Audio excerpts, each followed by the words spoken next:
ہم جانتے ہیں کہ ہمارے مرنے کا مطلب یہ ہے کہ ہم خدا کے ساتھ اکٹھے ہو جاتے ہیں، لیکن ہم خدا کے لیے، ریاست کے لیے زندہ رہیں گے۔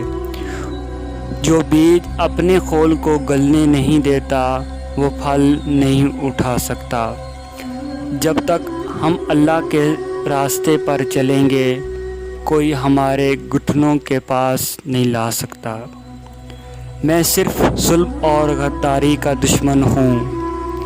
صبر تلخ ہے لیکن اس کا پھل میٹھا ہے۔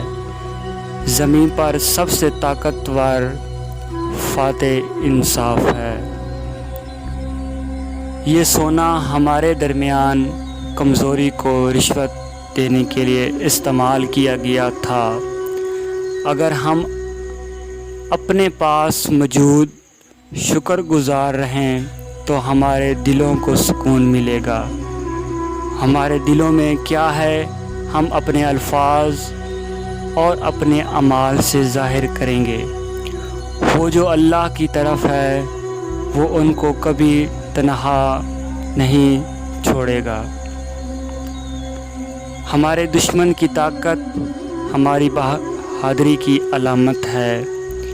جن مظلوموں کے ساتھ کوئی نہیں ہوتا ان کے ساتھ اللہ ہوتا ہے۔ صرف وہی جو بڑا خواب دیکھ سکتے ہیں وہ فتح کی راہ پر آگے بڑھ سکتے ہیں۔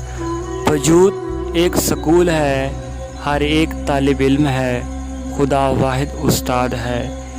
حق کے راستے میں اگر ساری کائنات بھی تمہارے خلاف ہو تو بھی تم یقین رکھو اللہ تمہارے ساتھ ہے۔